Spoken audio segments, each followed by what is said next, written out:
Hello. Welcome to Dare to Speak Difficult Conversations that Change Everything. In this episode, I am going to be speaking a little bit about myself. I think it's really important in any podcast where you're going to be listening to me going forwards, hopefully, that you know a little bit about my background and why I am doing this. Why somebody is doing something does matter, whether it's why we're having a difficult conversation, why somebody writes a book, why they are doing a podcast. And having clarity on why I'm doing this is important because I want you to understand and know that this comes from a place of thoughtfulness. This is about my lived experience and how I share the benefits of the lessons that I have learned, hard won lessons along the way.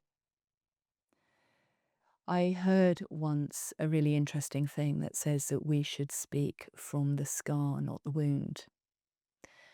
And what that means is mm, being able to present ourselves and present our thoughts and theories and how we look at the world and how we work from what we have learned along the way. So sometimes the experiences are very, very dramatic. And a lot of coaching work and a lot of therapeutic work is actually helping people move from sometimes the really difficult experiences that they've had that they may be stuck in and they may be struggling to process into that space where they can learn and reflect. And I know that there's a saying, what doesn't kill you makes you stronger. I personally don't like that saying. But what happens to us, we learn from. And in my life, I have learned. I've been really lucky to learn from working with lots of people, but I've also learned from some of the experiences that I've had in my life. So I'll tell you a little bit about myself. My parents, when I was very young, they decided that it would be a really good idea to buy a boat and go and sail around the world. It was the 70s and people were doing things like that. They're still doing things like that. And so, in many ways, I had an amazing childhood. Up until the age of about 10 or 11, I was traveling around the world. I remember sailing across the Atlantic and seeing dolphins under the boat. I had flying fish that landed on the boat for breakfast. I remember I can't speak, the Galapagos Island tortoises. And I was 3 when I was in the Galapagos Islands, and the Galapagos Islands tortoises were really high, their head height for me. But then years later, when I saw David Attenborough riding out on the tortoise, I was thinking, "Where's the big ones? Where are the really big ones?" Because I thought that they'd grown in my mind and my imagination. And those were the really positive things about my childhood. Some of the negative things were that my parents unfortunately broke up very, very acrimoniously when I was about 7 years old. And I ended up having very little contact with my mum and living with my father. Less easy for me was changing schools. I went to 11 different schools before I was 11. And often I was in situations where I didn't really know what was happening. I didn't sometimes even know the names of the people who were looking after me. We would end up staying with families, me and my brother. Um, when I was going into schools, I learned how to be really, really observant because there was an assumption that I would know what the rules were, but I knew I wasn't necessarily going to be there for very long. And one of the things that I learned, and again, this is going back to the learning, is I learned that everything moves, everything changes, and we don't necessarily get stuff explained to us. I was known for being very helpful. I was celebrated for being helpful, and I was very, very observant. And golly, don't those skills serve me now? Not the silence bit. I overcame the silencing. I learnt how to dare to speak, but the observation really did. I also learned that the experiences of children are something that adults don't always pay attention to. Because what it's like to be a child when you're told to be good, be seen but not heard, not to make a fuss. But then sometimes when there's something going on and you need to be able to speak out, but you're not sure who to talk to, or you try and talk, but the adults don't listen. That's something that's never left me. The awareness of what it's like to be a child. It was only very recently, I was reading Lowborn by Kerry Hudson, an amazing book. And I learnt that, honestly, I've been a psychotherapist for a long, long time and I knew about this, but it's funny how we don't reflect it into ourselves. But I learnt about adverse childhood experiences and the ways that these difficult experiences shape us, sometimes quite negatively, sometimes positively in adulthood. But it really brought home to me how the experiences of children really matter. And it was part of what steered me into separation and divorce and breakup work, because it felt to me that that would be a really good way of helping put the children in the room. But I'm getting ahead of myself. Let me go back a little bit more. So we sailed around a lot until the age of 11. And then we came back to the UK, my dad, my brother, and I. And my father, who is what should we call him? An outside the block box thinker. We'll call him that. That's generous. Decided that we would buy some bikes and we would cycle up to Scotland. It was April. I was about 12 or 13. And so we got our bikes and loaded them up and started cycling. This was a massive change in the life that we'd had. We'd been living in the West Indies before that, but all of a sudden we were back in the UK cycling down British roads, going to Scotland. And I share this really to explain that it was very, very unconventional. But I was still an observer of people. I was an avid reader. And although my father took me out of school at that stage because he decided perhaps that he could educate me better, perhaps it was convenience because by that stage I was really looking after him and looking after the family. I'd been what's called parentified, which means I'd grown up pretty fast. Whatever the reasons were, that's what happened. But I knew that reading was really key. Reading, learning, education. And even though I wasn't in school, I worked very hard to become educated. And actually, when I was 16, I'm of an age where I did O levels. I ended up writing to various schools to asking them whether I could do my O levels at their school because I wasn't in school. And St Bees School in Cumbria were lucky enough. I was lucky enough that they said that they would take me. So I ended up camping outside the school for 3 weeks to do my O levels. I was wearing clothes that I'd bought in Save the Children. We were pretty poor. I have to say, we had very little money.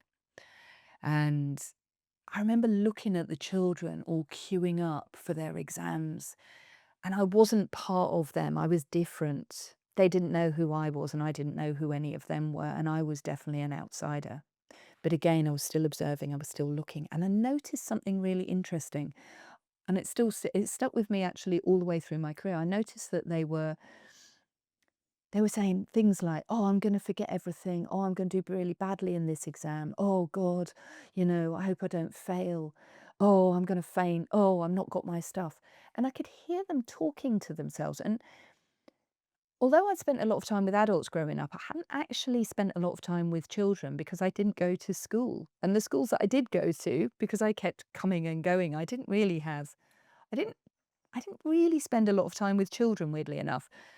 I was really intrigued by the fact that they seemed to be telling themselves that they were going to fail. That seemed to be the dialogue that they were bringing out. They were talking about it. I'm going to fail. I'm going to forget. And I remember there was a part of me going, but if they keep telling themselves that they're going to fail, then surely that means that they're telling themselves that they're going to fail. And that seems like a really unhelpful thing to do. Who knows what that learning when I was 16 meant in my journey into psychotherapy and into difficult conversations. But the fact I remember it means something. And I know it means something. So I did my A levels and then we moved to Cambridge. Sorry, I did my O levels and then we moved to Cambridge to do my A levels. And I ended up camping again. It's a feature. But I couldn't join the school because I didn't have an address. So I au paired.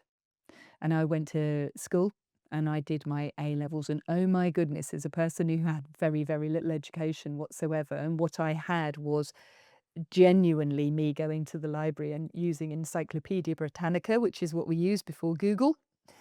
Um, but I still managed to get my A levels because I knew that learning, observing, and I think those observational skills really helped me. But education, keeping learning, for me, I think was probably how I kept myself safe, but it was also where I knew freedom was. And also, I was curious, and I really was curious. And I think curiosity, who knows whether my upbringing, which whilst it was really, really, really difficult, and I say lots of reallys because it really was, um, but one of the things it did allow is it did allow my curiosity to carry on. And that curiosity has never changed. It's a fundamental part of me. And actually, I would say it's one of my values is curiosity and learning. These have stayed with me. And when I do those values assessments, that's what comes out. So anyway, I went to Hills Road and I did A-level sciences and I wanted to be a vet. I think my dad wanted me to be a vet for sure, and I definitely liked animals. I'm kind of glad I didn't become a vet. When I look back, I know it wasn't the right job for me, but at the time it seemed like the right thing. So I did my A levels, and in doing my A levels, I was confronted with something which was integrating with school and learning about people of my own age group. It was really the first time that had happened, and I was an outsider. I'd come from such a different background I had to integrate. So again, my observation, my curiosity, my learning came into play. People. I was really confident at dealing and having conversations with people on the one hand, painfully shy and had no idea. I went to sixth form, it was when EastEnders started. And everybody was talking about that, but I'd grown up with that telly. I didn't know anything about it. So I'm sharing these things because all of these form the learning points, form the curiosity, form the why I'm so interested in psychology, in the way we speak, in the way that we behave. I think I was interested in these things anyway, but I was also interested in these things because they were highly relevant to me navigating life, navigating difficult conversations, negotiating. Anyway, I did get my A levels, which is a real victorious thing. They weren't good enough for veterinary school. So I went to retake my A levels. And I will admit that when I retook my A levels, it's when I discovered boys, it's when I discovered relationships, it's when I discovered drinking, telly, and all sorts of stuff which I hadn't really had anything to do with before. And I was never reckless because in my childhood I'd learnt not to be reckless. But it was really good and I was curious. And I started to grow up and I did various things. I worked in Golly, I'd learnt how to type. I worked in a bloodstock agency. I worked at Tattersalls. I worked with racehorses for a while. I went and worked in London. I used my secretarial skills. Again, it was always being an outsider. I would go into organizations. I would say, "Oh, I'm sure I can use that new word processing package," and then frantically go and learn how to use it. And again, I was going into different spaces, fitting in, negotiating, tackling stuff. And it was a twofold thing because, on the one hand, I was having difficult conversations and I was challenging myself and I was going into these new situations. But on the other side, it was very easy to avoid difficult conversations. It was very easy to stay silent because if you're always on the outside, you can kind of move on before the difficult conversations have to happen. You can step around them. You go to another place. So actually, and I didn't really understand the impact of this until much later on my life, but I'd learned avoidance. I, on the one hand, was brave and courageous and I could do these difficult things. But what I'd actually learned as well is how to avoid difficult conversations, how to negotiate myself into another space so I didn't need to have the conversation.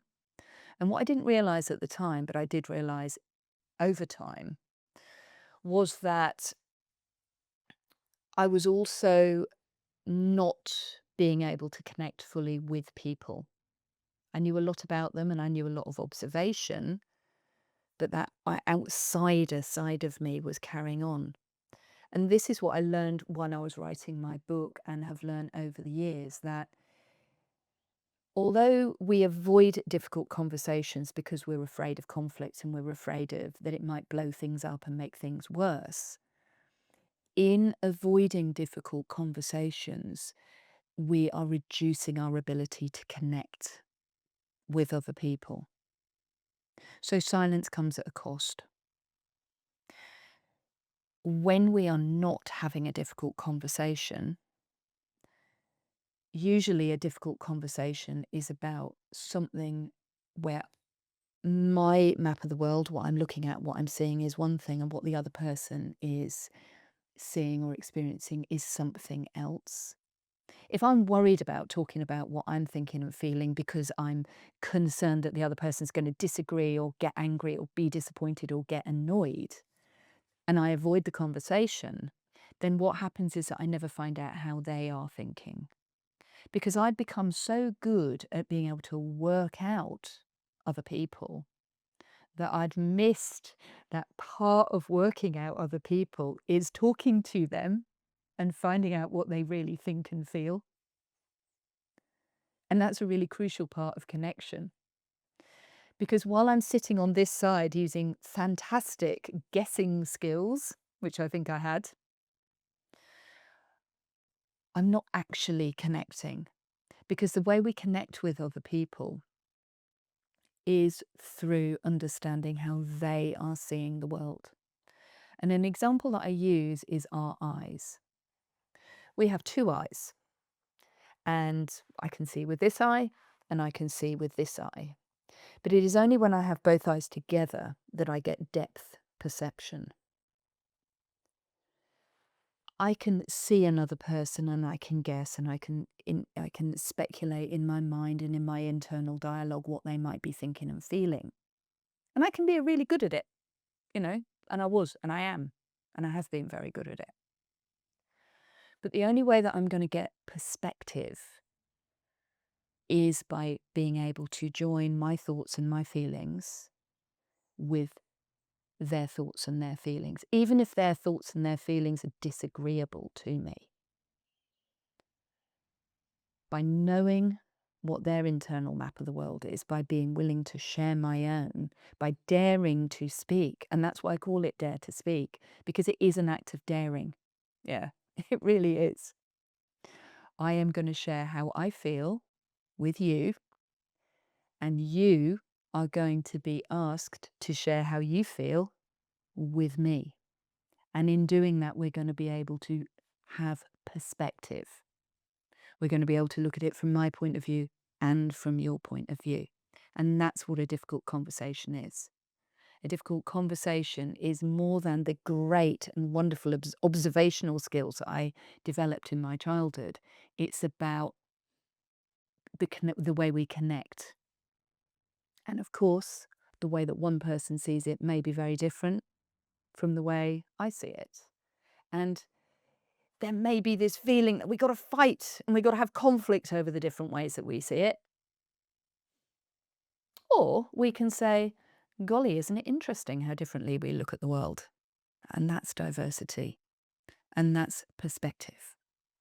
And that's two eyes that create that depth in that field of vision, but also create that connection. So again, I'm jumping ahead. So I'll go back. So anyway, I worked in London for a while and I temped and I moved around and I met my husband and we had a good 10 years together, and then the children came along and I was again good at observation, good at prediction. I went to university.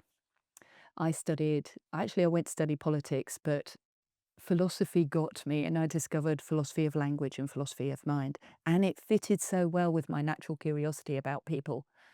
And back when I studied that in the early 90s, psychology was a really different thing back then. Like psychology is the invention of functional MRIs and the rise of more cognitive neuropsychology and neurophysiology and the understanding of the brain and all of these advances in science.